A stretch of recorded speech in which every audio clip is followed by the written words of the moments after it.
Pas plus fort que mon Dieu, c'est pour ça que je veux témoigner. Et j'ai crié, Dieu a écouté mes prières, mais j'ai pas attendu le miracle pour avancer, chanter sa gloire. Et la gloire de Dieu, je vais chanter, je vais chanter. Bonjour à tous mes très chers amis, bienvenue sur le ministère La Vie en Christ qui a pour unique objectif de t'affermir dans ta marche avec le Seigneur Jésus-Christ. Si tu n'es pas encore abonné, abonne-toi, partage cette vidéo massivement et surtout like. Donc au sommaire de cette vidéo, je vais te citer des points clés qui vont t'aider à sécuriser ton mariage. N'oublie pas que le mariage est une bénédiction que le Très-Haut, que notre Père Céleste nous a donné. J'ai l'habitude de le dire sur TikTok. Pour moi, le mariage est une obligation pour les enfants de Dieu. Non déplaise à certains pharisiens, mais c'est comme ça. Parce que ce que les gens ne comprennent pas, c'est Dieu qui a créé le mariage. Le diable n'a rien créé. Son travail, c'est de voler tout ce que Dieu a créé. J'aimerais d'abord louer notre Père Céleste. Père, je te dis merci pour ton amour infini, pour ta bonté, pour ta miséricorde et ta grâce. Oh Seigneur, c'est toi qui as béni le premier couple. Et tu as dit dans Genèse 1, verset 27, « Soyez féconds, multipliez, assujettissez, dominez, remplissez la terre. » Seigneur, merci pour cette bénédiction du mariage. Oh Seigneur, que ta grâce, que ton règne puisse accompagner chaque couple qui va suivre cette vidéo. Seigneur, pour tous ceux qui ne sont pas encore entrés dans le mariage, que ta grâce les localise. Oh Seigneur, tu as dit qu'il n'est pas bon pour l'homme d'être seul, je lui ferai une aide semblable. Seigneur, que chaque homme et que chaque femme qui a tourné le regard vers toi puisse recevoir la grâce du mariage. Dans le nom puissant du Seigneur et Sauveur Jésus-Christ. Amen. Je pense que vous l'avez remarqué, le mariage est une institution qui est très combattue par l'ennemi. Donc, dans cette vidéo, je vais vous donner 10 points clés qui vont t'aider, mon frère, ma sœur, à sécuriser ton mariage. Le premier point clé pour sécuriser ton mariage, c'est de mettre Dieu au centre de ton mariage. Rappelle-toi, dans Proverbe 3, verset 6, il est écrit « Reconnais-le dans toutes tes voies et il aplanira tes sentiers ». Nous sommes dans Proverbe 3, verset 6. Donc, mettre Dieu au centre de ton mariage, c'est mettre en pratique Proverbe 3, verset 6. La deuxième des cases à cocher pour mettre Dieu, pour sécuriser ton mariage, c'est de chercher la sagesse divine. Chercher la sagesse divine. Si quelqu'un d'entre vous manque de sagesse, qu'il la demande à Dieu, qui donne à tous simplement et sans reproche, et elle lui sera donnée. Nous sommes dans Jacques 1, verset 5. Donc, pour sécuriser ton mariage, il te faut de la sagesse. Mes très chers amis, on ne réussit pas le mariage uniquement avec la prière. La prière a sa place. Mais la sagesse, c'est le fruit de l'esprit, je dirais le don, en mieux, je dirais c'est le don que le Créateur va te donner pour affermir les fondations de ton couple. On a bien dit dans Proverbe 14, verset 1, c'est la femme sage qui bâtit. Ce que vous devez savoir, Salomon était déjà sage. Donc, dans le couple, il n'y a pas qu'à la femme d'être sage. L'homme aussi doit être sage. La troisième case à cocher pour sécuriser ta bénédiction du mariage, c'est de cultiver l'amour et la compassion. Tu dois cultiver l'amour et la compassion. Rappelle-toi dans Colossiens 3, verset 12, Il est écrit ainsi donc comme des élus de Dieu, saints et bien-aimés, revêtez-vous d'entrailles de miséricorde, de bonté et d'humilité, de douceur et de patience. Colossiens 3, verset 12.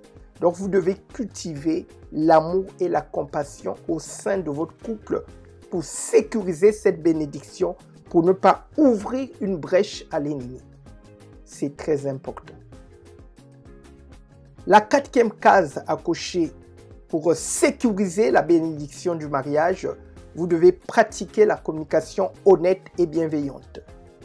Dans Éphésiens 4, verset 29, il est écrit « Qu'il ne sorte de votre bouche aucune parole mauvaise, mais s'il y a lieu, quelques bonnes paroles qui servent à l'édification et communiquent une grâce à ceux qui l'entendent. » Éphésiens 4, verset 29. Donc, pour sécuriser ton mariage, mon frère, ma sœur, tu dois communiquer de manière honnête et bienveillante à l'égard de ton conjoint, à l'égard de ta femme. Le 5e point clé que vous devez mettre en pratique pour sécuriser votre mariage, le pardon.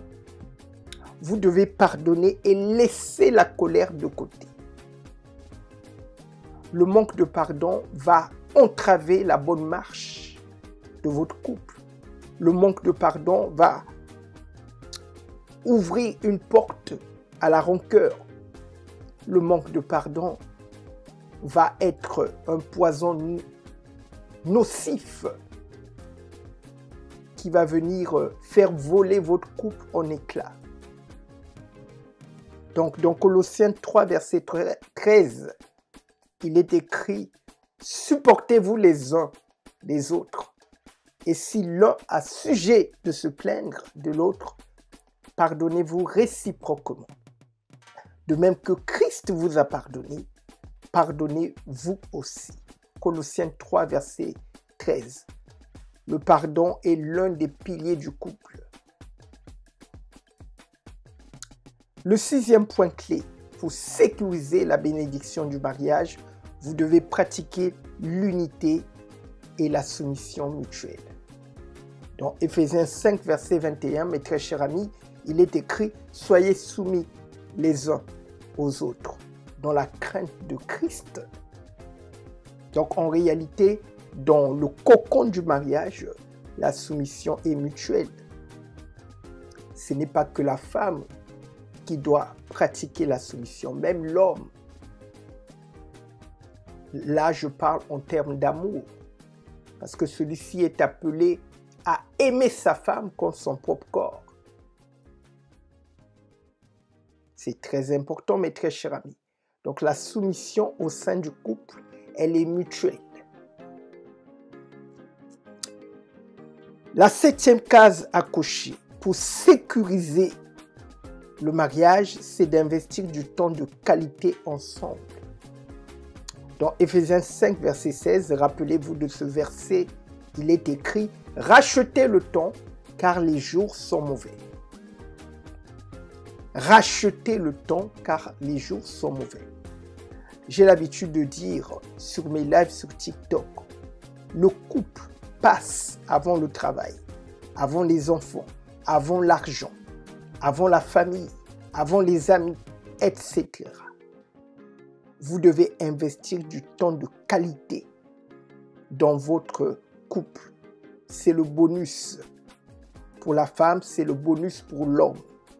Si vous voulez sécuriser votre mariage, si vous voulez donner de la longévité à votre mariage, c'est important d'investir du temps de qualité, mes très chers amis.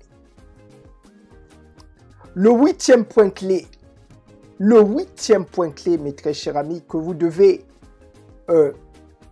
mettre en pratique pour sécuriser la bénédiction du mariage, c'est que vous devez être fidèles et loyal l'un envers l'autre. Rappelez-vous, dans Proverbe 20, verset 6, il est écrit que beaucoup de gens proclament leur bonté, mais un homme fidèle, qui le trouvera? Qui le trouvera? La fidélité est un pilier du mariage. Le 9e point clé pour sécuriser la bénédiction du mariage, vous devez honorer et respecter votre conjoint.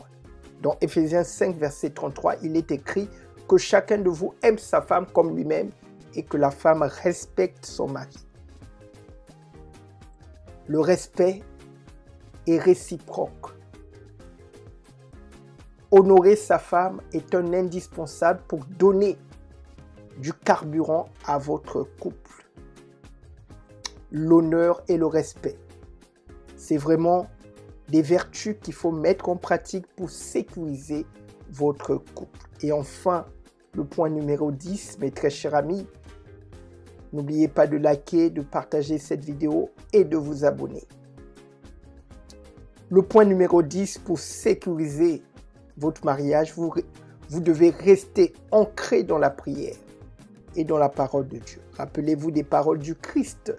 Dans Matthieu 7, verset 24, il est écrit « C'est pourquoi quiconque entend ces paroles que je dis et les met en pratique sera semblable à un homme prudent qui a bâti sa maison sur le roc. » Donc, mes très chers amis, en suivant ces 10 points clés, en gardant ces 10 points clés à l'esprit, vous allez sécuriser votre bénédiction de mariage.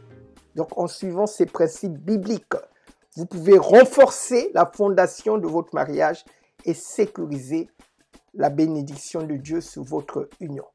Donc, le mariage, c'est une bénédiction, c'est l'héritage des enfants de Dieu.